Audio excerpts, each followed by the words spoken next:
grip, draw, anchor, aim, release.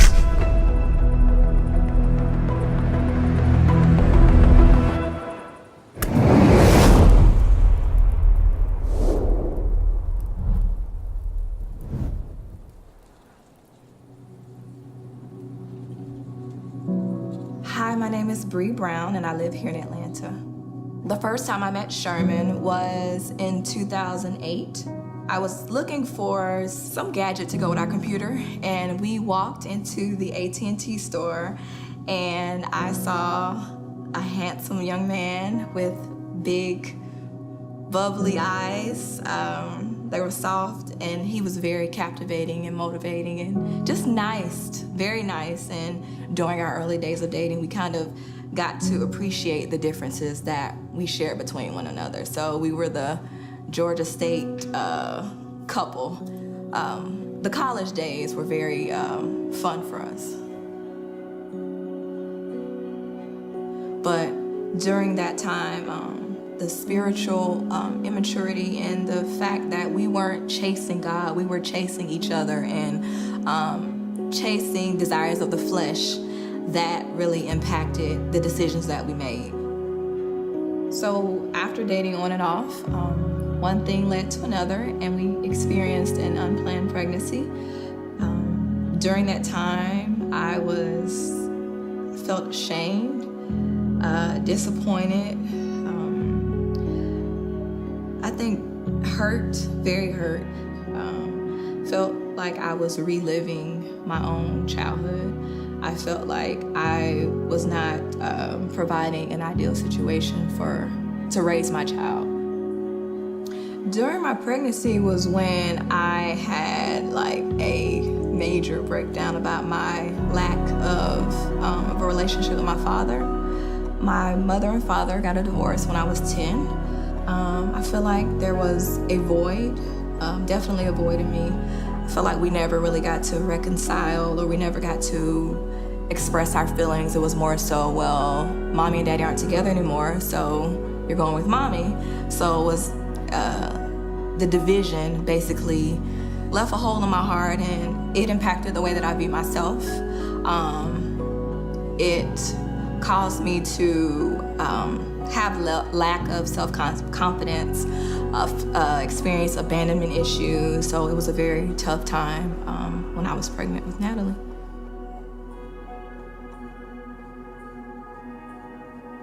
I decided that I couldn't have my child or our child growing up in an environment like that.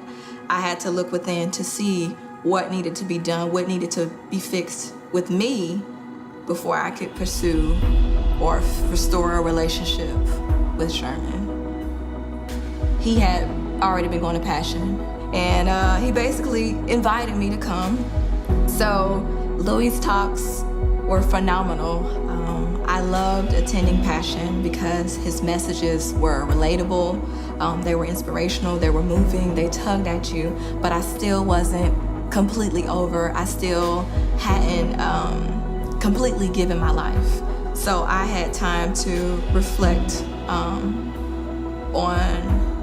the issues that were within myself before he came along, the issues with my father, maybe the distrust that I had for him that I had experienced at a younger age, the abandonment issues that I experienced. And knowing that the voids I experienced, I knew that there was only one person that could fulfill that void. Not my dad, not Sherman, but Jesus Christ. When I surrendered my life to Christ, I found a father that loved me, that accepted me, that extended grace and mercy to me, and that would never forsake me or abandon me. Knowing that I had Christ in my life, I was 100% sure that I would never be alone at that point. Now that Jesus has my life, I love from a different place. I see Natalie as a blessing, as a gift. So the love that I get from Christ, the unconditional love that I get from him, it helps me be a better parent to her. Accepting Christ and completely surrendering my life to Christ had definitely given me a sense of hope and reconciliation and restoration for my family and with Sherman. And in March of 2017 is when we got married in Botanical Gardens. A lot of people would probably view our relationship as a roller coaster ride, but for us, it was more of a journey of death to life.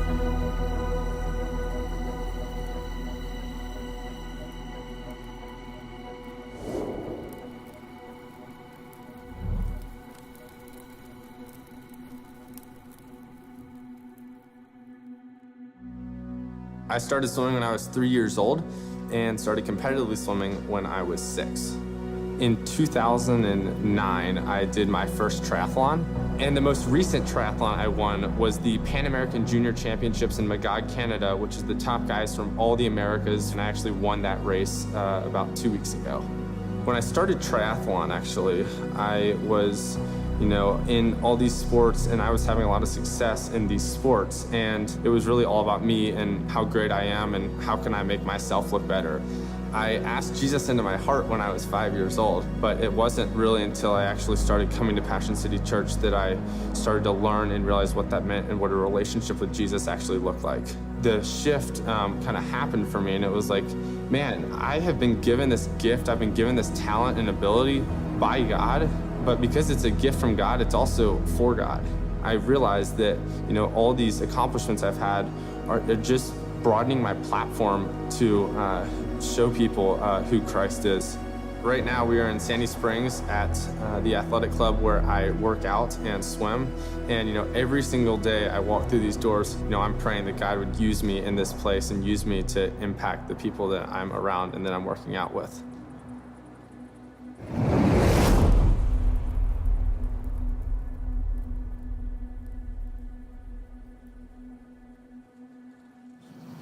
Hi, my name is Megan, and I started swimming at 6 months.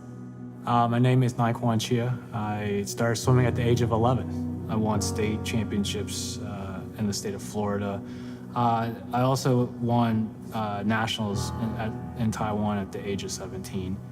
I made my first Olympics as a freshman at Florida State, competed in Atlanta in '96, and then made my second Olympic team in Sydney in 2000. I was fortunate to be on the U.S. national team. I was a 5-time All-American in college. I was a U.S. national champion, U.S. Masters champion, Masters world champion. Just loved to play outside and loved to swim.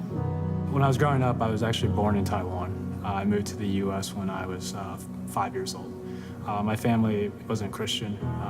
The religion wasn't part of my childhood. My parents divorced when I was 17 years old, and swimming really was my outlet. That was my go-to so that I could let all of the thoughts and all of the trauma from what was going on in our family just wash away in the pool. I think swimming for me is something that really is a escape. It's almost meditative. Being a childhood, I grew up in Tallahassee, Florida. I was the only Asian child in my entire school.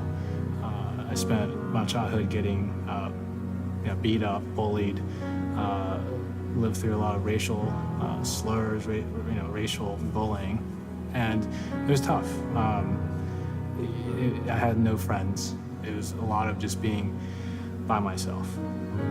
Swimming was something that gave me an avenue to be accepted, especially when you're starting to win medals and championships, titles, and get recognition. Then you feel like you're accepted. You feel like you're worthy. I competed through high school, got a scholarship to swim at Florida State University. So I swam at the University of Florida, and I had a wonderful freshman year. I made my first national team, and it quickly went south my sophomore year. I herniated a disc in my back, and that was the year of Olympic trials. The herniation really derailed my swimming career. I spent 6 months in a back brace. I had 2 cortisone shots in my facet joint and my spine. And at the age of 19, I really didn't know how to handle it. Swimming was my everything, and that was ultimately taken away from me at that point. And after my second Olympics, I went through a very painful divorce. And everything I had always hoped for, a family, a wife, it all came just crumbling apart, just suddenly. So the injury I had in college affected me very gravely. I went into a depression. I didn't really know who to go to. I fell into a deep depression. The world was just dark, and everything that I once had was taken away from me. I developed an eating disorder. So I was anorexic, bulimic, over-exercising. I was riding my bike about 300 miles a week and running over 50 miles a week, and I just really wasn't eating. With the depression, I also had just an incredible amount of health problems. And I remember walking into the doctor's office, and she just said, "Listen, you're in bad shape, and the consequences are not good." I actually was hospitalized for the anorexia. I was searching for myself, I was searching for God, and I just simply couldn't find it.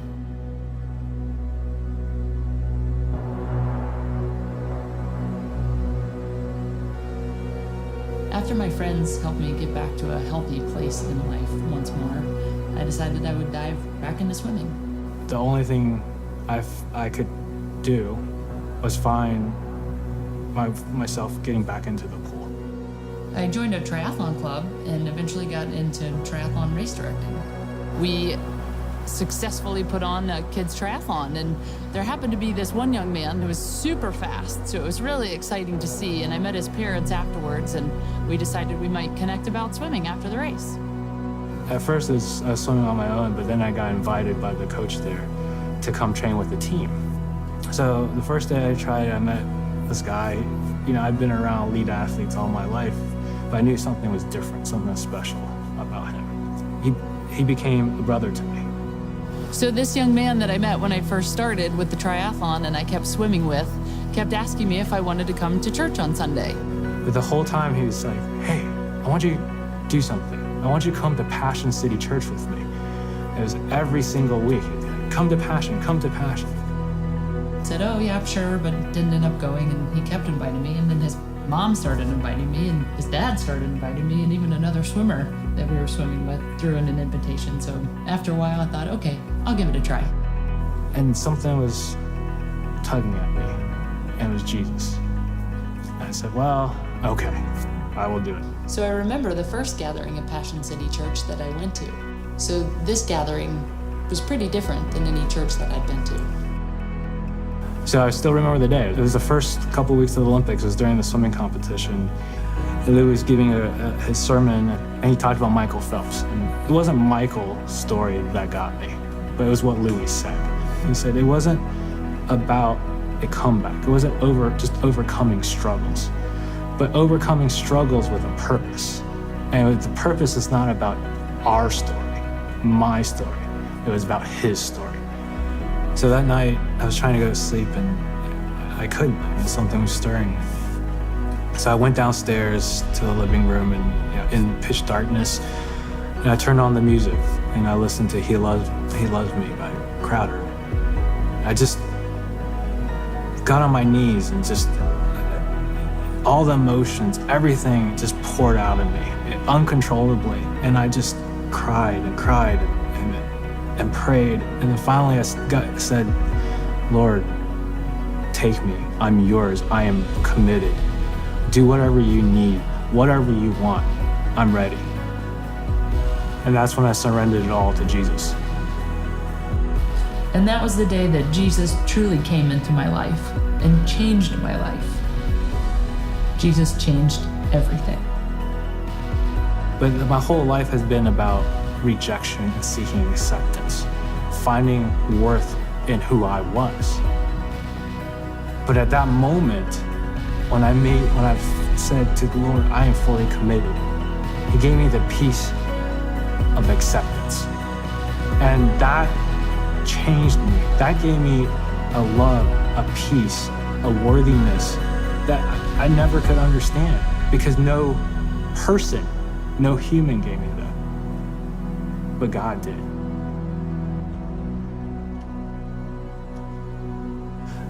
So I look back now and having gone through my transformation, it all started back from that kid just asking me every week to come to Passion City Church. I'm so grateful for all the people who reached out to me, including Naquan, who invited me to church. But even before that, there was a young man who kept on inviting me. And my life has changed because of that kid.